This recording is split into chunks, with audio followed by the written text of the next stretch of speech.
Melodifestivalen semi-final 2 is happening on Saturday. We have 7 new acts, 7 new hopefuls for the Eurovision Song Contest. Patrik, we have seen the 3-minute rehearsal clips that are available to the press inside the media center. We should point out these are watermarked, so they say SVT, SVT, SVT, and then at the bottom it says do not photograph, do not copy. So we can see it, although it's a slightly obstructed view. In any case, should we share our reactions? Let's do this! We got our timing right.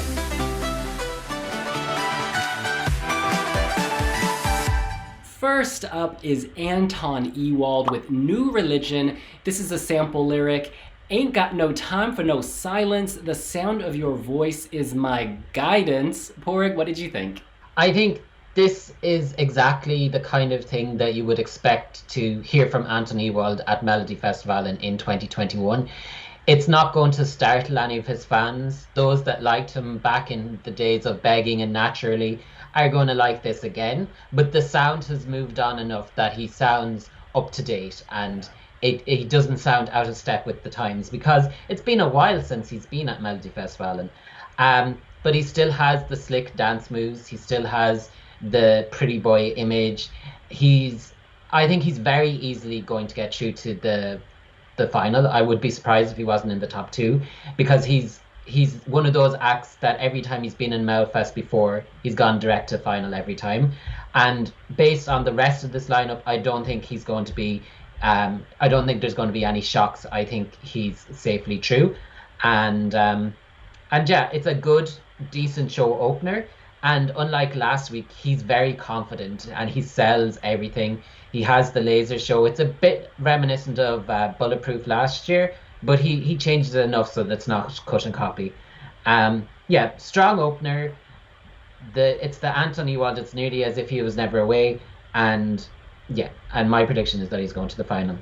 This is a great opener. I love the percussion drums at the beginning. It's really bold, kind of like Eric Sada's song back in 2011, but it really draws you in. You see his face, you hear the drums, he's dancing in the lasers. He can dance. Let there be no doubt. He is the best dancer, maybe in all of Melodifestivalen. It's really, really excellent movement. The song, yeah, it's kind of predictable, but I like it. It's catchy. To be honest, I think this may be my favorite song from this heat when you hear the full 3 minutes. And I think part of that is because the stage show is so dynamic. Like, he's alone dancing, then 2 dancers emerge from the darkness and they're dancing with him. Then in the bridge, he is just selling it. He is selling it. He hits everything. My notes, I say the choreography is banging, okay? It's all black with their lasers everywhere. It kind of made me think of, Donald Trump's Space Force, like the extension of the US military into space. They would be scared by these moves if they met Anton Ewald and his lasers in space. He is amazing. Patrik, my dear, can you move your head in? Because you're like, yes, no, you are centered king. This is just a great performance. I've never been an Anton Ewald stan, but I think this should go direct to the final, no questions asked, because he's putting on a show. At times, he's like very clearly not singing. Like, the important part of the song is not coming out of his mouth. It's coming from the pre-recorded backing. You'll notice this at the end. That's fine. It's within their rules and everything, and he's still doing something.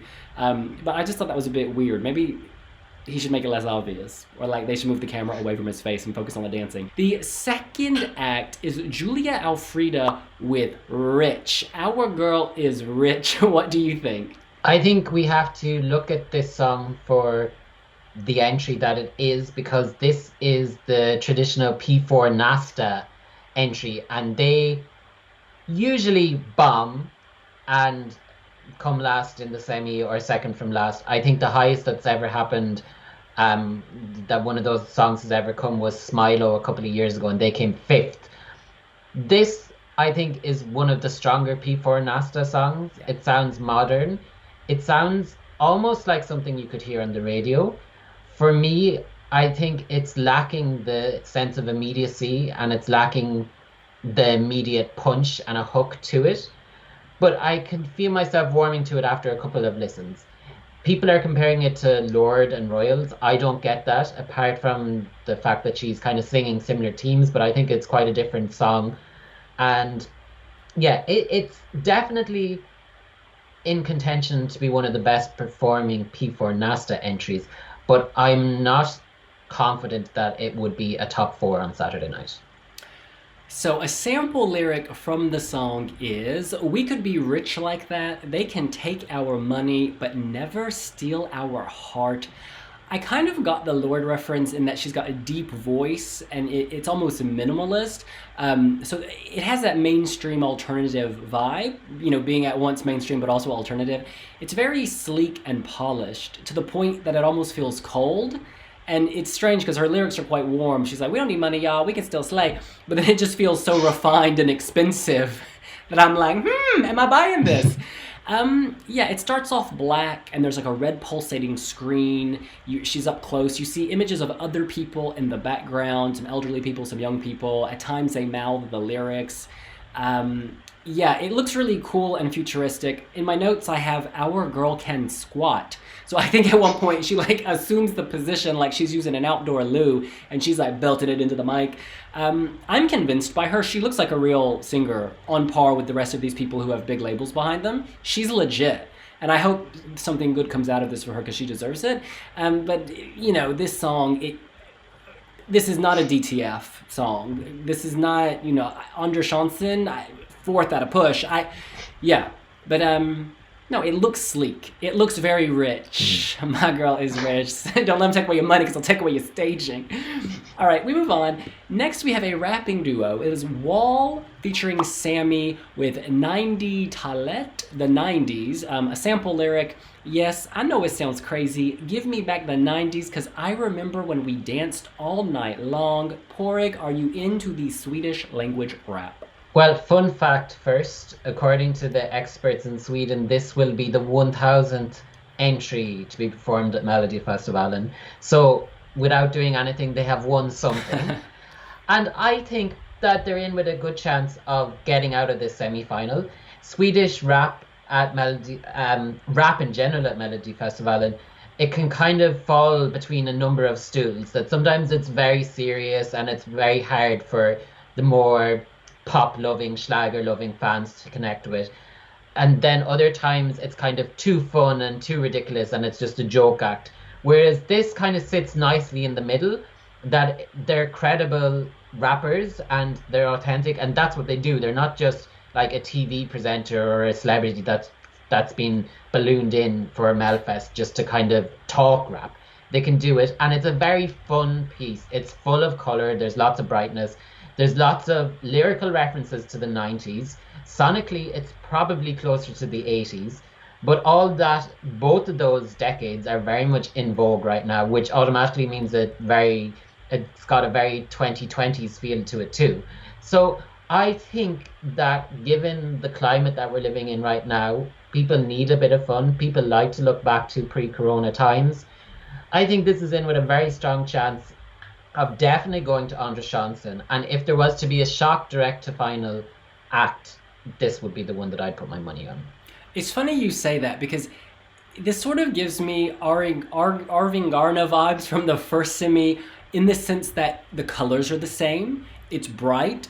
It's happy. You realize it's from another era, but you don't mind. It's got a likability to it. It's unpolished, and yet it works.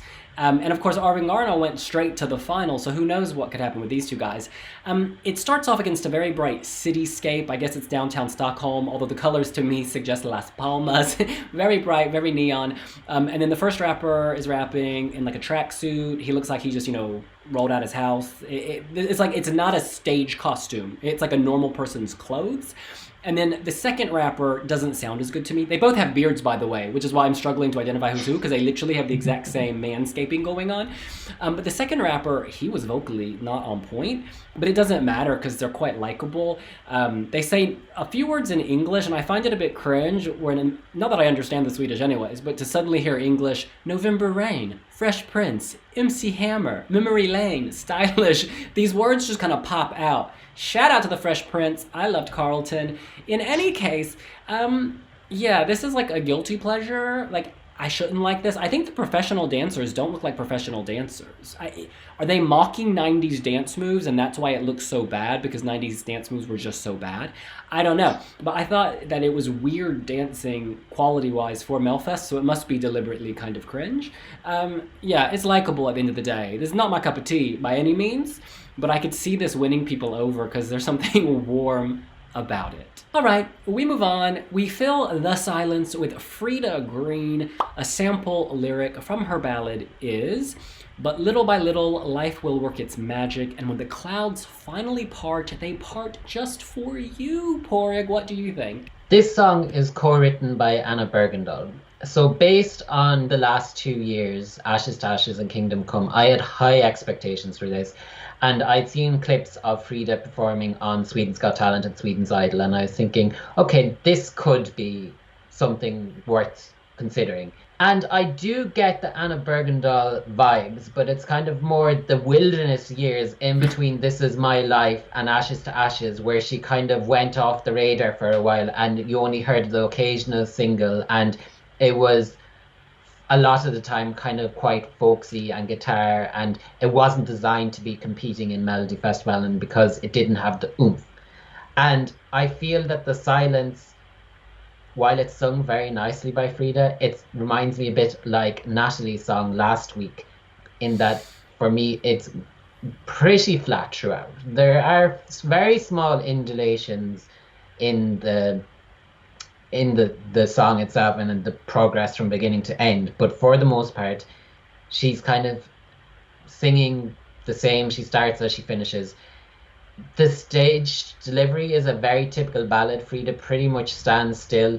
She's wearing a dress. It's kind of nearly, it's got very naturey. It's got the leaves and all that kind of stuff, and she has a bit of bright lights, but I would be very surprised to see the song again after Saturday night, unless Frida has, unbeknownst to me, a big fan base from her days on television in the reality shows.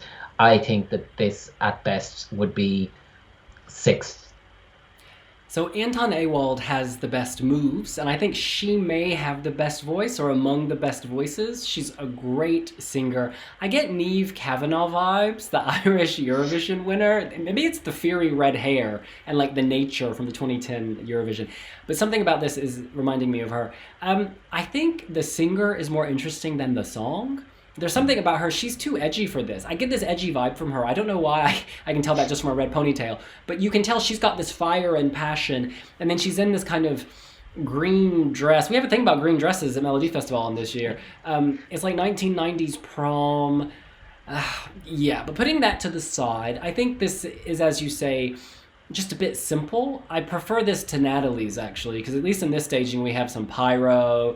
In the bridge it's very dark and there's like a red circle behind her, and then you get the pyro geysers coming out of the ground, but it's done very cleverly because there are only 5 of them, but they turn the angle, the camera, and so it looks like there's a lot of them. But then when they pan out, you're like, oh, it's just 5. Yeah, it's fine. She's got a great voice. If there were a jury would reward her, but this is televote only, so sorry, my queen. Yeah, I hope she comes back with a better song in the future, but she's amazing. All right, we move on to Eva and Ewa. Now they are singing Rena Rama Ding Dong. The last time someone said Rama Ding Dong to me, I left the party, okay? The sample lyric is, "Come and yodel once, what a wonderful day with joy." Just to tee this up, Robin, a Wiwiblogger who heard the full 3-minute clips on Wednesday, said, category is nice grannies serving song and dance for the grandkids, realness, Porrig. This is wonderfully ridiculous that you have, as Robin said, the 2 grandmas singing on stage all about ding dongs and Rena Rama and all these kind of noises, and it's almost like something that would come out of the Netflix film Fire Saga. That it's not a million miles away from Yeah Yeah Ding Dong. If Rena Rama Ding Dong was given a bit of a budget, it might battle with Yeah Yeah Ding Dong. I think what ultimately lets us down is that maybe if Eva and Ewa were a bit younger, that they would have the energy to give this song the full-on kind of silliness that it needs. But at the same time, it is quite fun, and you find yourself smiling at it. And it'll be interesting to see how Swedes connect with it. A lot of people seem to be under the impression that the elderly and the children will flock to this. I'm not sure if that's the case, but that's what people seem to be thinking on social media. It's a fun 3 minutes. I wouldn't be completely shocked to see it survive the first cut and make it to the top 5, but I think it would be a big ask to see it in the top 4. Okay, so I'm just gonna go through my notes. I wrote Carol Burnett lookalike. I don't know if the reference will translate across the Atlantic. Wedding MCs making the most of their moment. Your crazy aunts who have a little too much to drink at the family reunion. The elementary school talent show where the teachers get a little too into it and try to outdo each other. They look like they got dressed up to go out to the theater, had a few cocktails at the buy one, get one, pre-theater special, and they stumbled on stage. It's a hot mess, but I think it has its charm and appeal, and I think people who speak Swedish of a certain age, you may think it's really lovely, like a throwback to English carry-on films. There's a dress reveal. They have these elderly, or people dressed as elderly people in the background with walking sticks, but then they kind of rip off their clothes and they're wearing sequins. And again, it's very dollar store. This is the dollar store act in this expensive semi-final. This is appealing to all those people who like it price fair, all those people who want it frugal, keep it cheap. There's charm to that during a pandemic. New ways to use your resources, reduce, reuse, recycle, both music and ideas and materials from the 80s and 70s and 60s. Yeah, it's cute. It's cute. And I think this will have its fans. I don't see this going direct to the final. Then again, there was a man with Boogeyman Blues and the hot dog a few years ago. Do you remember? So who knows? If this advances, it will tell us a lot about the national mood, perhaps, in Sweden.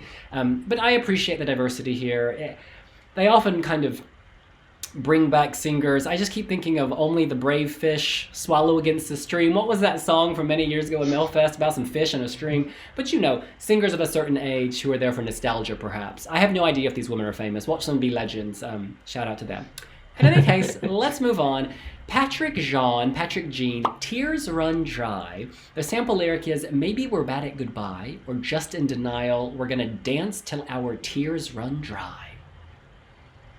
There's a lot going on in the song. It kind of starts out like a typical boy band song. You could imagine Westlife singing it. There's a big key change. And then all of a sudden, there's a big drop and it goes all electro, and it's kind of electro pop. It goes back to boy band. And then to finish it all off, it kind of turns into X Factor, Idols, winner's song, and there's the big power notes at the end. And there's a little small bit injection of the kind of pop soul that was in the likes of the Mamas and John Legend, because Patrik Jean was a writer on Move last year. But I think that I get kind of confused. I'm not sure what it's trying to be, what kind of song.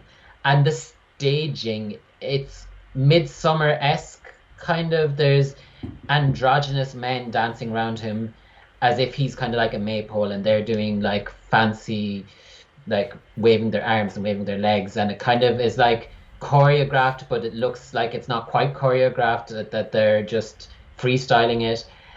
And it is a nice song, and he's telegenic, but I don't see it in the top 4, because I think he's not a known name. And if you compare it to Anton Ewald, Anton has the slicker, more modern, more cohesive pop package. And ultimately people compare and contrast in these kind of shows, and I think in the battle of the two pretty guys, Anton comes out on top. This is certainly going for avant-garde. It's going for kind of edgy. It'll stand out following Eva and Ewa. However, I think it will pale in comparison to what comes after it with Dotter, because that performance, that's where all the money is. That's where all the show-stopping elements are. I think I struggle with strobes sometimes. I think I like them used sparingly. But there are a lot of strobes going on early on at some point, and I remember it being a little distracting, and I had to look away. I like this. I think this is respectable. This is good. But I take your point. He doesn't have the name necessarily to compete with the likes of Anton and Dotter, who are to me the clear DTF. You know, direct till finale. Could he make second chance? You know, there's so much up in the air for me because of WAHL, the rap group, and because of these Eva and Ewa. I just don't know how the Swedish language songs last week did really well. So could that continue? It's really confused and muddled, and we're not Swedish, so it's hard to read. But yeah, I think this is very respectable and artistic. Artistic people will like. Do you know what I mean? I think people who love visual arts will love this. All right. We move on to Dotter. The song is Little Tot. This is obviously the huge fan favorite. This is the favorite. I think the bookies are pushing this up, or it's now the favorite. The sample lyric is, Little Tot, when you grow up, sort out what's right. You don't want to be like us. Don't make the mistakes we do, seems to be the message. Porg, what do you think? I think firstly, what you need to do is approach this as if you don't know who Dotter is at all. Don't listen to all the buzz, because if you were to look at Twitter or Instagram, you'd swear that she was the second Messiah and that she was here to rescue the world and that she was going to win Eurovision and that she would be record breaking and smash everything and she'd be number one all over the world and she'd be crowned the queen. Just get rid of the hype and you'll enjoy the song much more for what it is. That it is a very decent song. It's easily the best song in this semi-final, I think. It's a long way ahead of the competitors. I'm unsure how it compares to Bulletproof, because Bulletproof took me a couple of listens to get into it in the first place last year, and once I did, I really liked it. I'm already starting to get parts of Little Tot stuck in my head, and it's definitely a more danceable song. It's more energetic. It's got the capabilities. You can imagine people dancing to it on the floor more, because Bulletproof, you could shake your head a little bit to it and mimic her, but it wasn't exactly a dance song. This has electric elements to it. It's got pop elements. I think it will do very well. It's ready for the charts. And don't let the lyrics and the Little Tot confuse you, because when I first saw this come out, I thought she was kind of done a Calamira from Greece who'd kind of ditched her pop girl past and had adopted this dear mommy, dear baby, and singing to lullabies to the child. It's definitely not that. And one thing what Dotter really has, which really puts her ahead of most of the other competition on Saturday night, is she has such charisma and such presence on stage that she owns it, that she's rocking it. And you would swear nearly that there's a moment where she struts on stage and you'd say that she was a superstar like Pink or someone, the way she's doing it. So unless there is a massive shock, Dotter is going direct to the final. And I think that she will be the one that will be topping the semi too. This is an evolution. This is much darker, I think, than the Dotter songs we've heard previously. It's got that heavy bass beginning. She's kind of dressed as an emancipated dominatrix. Do you know what I mean? It's not cheap PVC. It's high-end, like tulle, leather. It's very nice. It's very striking, and it's still warm. Like, oftentimes when people put on, like, leather dominatrix outfits, it's not inviting, but it's just very warm at the same time. I love the blue colorscape. It's like Dotter was hanging out with Hatari, and she was like, I'm gonna borrow your stylist. And she just looks really cool. I think this is one of the more dynamic acts. Like, it doesn't rely on her dancing. It changes a lot with the backing dancers, the angles, the camera. Yeah, it's interesting. And I feel like this is, again, along with Anton Ewald, has the most thought that's gone into it. It just feels very scripted, but still flowing. The song itself, I prefer Bulletproof, definitely. I don't like the post-chorus here. It kind of, I don't know, it builds, and then it's like, it's good. This is not bad by any means. It's good. It's good. I think this is the winner of this semifinal, all in all, and the public will go for it. I don't think this is the winner of Melodifestivalen, because it's very good, but it's not kind of, for me, reaching the stratosphere of like, whoa. And I feel like Dotter is an artist who could win Eurovision, so she should go to Eurovision when she's got the obvious winning song. Like last year, she had a good song that could have really challenged, I think. Whereas I think this is the top 10 Eurovision song with their staging and stuff, but I don't think it's like an obvious winner. But it's very good. No, it's excellent. So I have no shade. And I'm not disappointed. I think it's very good, but I'm not sort of, the hype train is maybe going a little too fast for me. I think the hype train needs to slow down. I see what Eric Sada and some others are going to be bringing a little bit later. No, but this is excellent. And she sounds great. All right, so it's time to make our predictions. I think I have a pretty good guess of who we think are going DTF, direct till finale. Anton Ewald and Dotter, perchance? Yeah, same. Yay! I don't think there's anyone else really in the semi that's contending for that spot. And I would say even if Dotter isn't as strong as she was last year, she's still the strongest song we've seen of the 14 Melfest songs to date. Definitely. So far, this is the best overall package. Definitely. In terms of Anders Johnson, this is where it gets really confusing to me. And given last week, okay, look, I'm going to eliminate P4 Nesta winner just because P4 Nesta doesn't have a great track record. So, Bada our girl Julia. I think that WAHL will do second chance. And I think that maybe Patrik Jean is the other. For me, the variable here is how people respond to Eva and Ewa, because they're singing in Swedish. Man with hot dogs a few years ago. It does have that novelty appeal. So maybe actually they're a safer bet. You know what? I'm putting the 2 Swedish language songs as my Anders Johnson, and Patrik Jean is out. What about you? I'm putting WAHL and SAMI is definitely true. And I'm inclined to lean towards Eva and Ewa too, because as we saw last week with Kadia Atu, having kind of a modern song and a modern production is no guarantee that you'll get into the final. And I think that there have been stronger songs than Patrik Jean's by more established names that haven't got through. I'm thinking of Margaret's Tempo, I'm thinking of Oscar Enstedt from a few years ago. And the other thing that the figures came out during the week, that Melfest was one of the most watched episodes for several years, the first semi-final, and it had more voters than normal. So there's more people at home, more people potentially saying, oh, it'll be funny to vote for Eva and Ewa. Yeah. And that could give them the boost they need to get to Anders Johnson. That is a very good observation. Very, very good observation. Casual viewers will love the throwback. Sorry, this cat is all over me. Do you like Melodifestivalen, sweetheart? In any case, that is what we think. What do you think? Who is going direct till finale based on whatever you've seen? Who do you think is going to win? Could Dotter win all of Melodifestivalen based on the audio or rehearsal that you've seen? Let us know here on Wiwibloggs. Make sure to like the video, subscribe to the channel, and turn on the notifications. And we will see you later. Bye. Bye.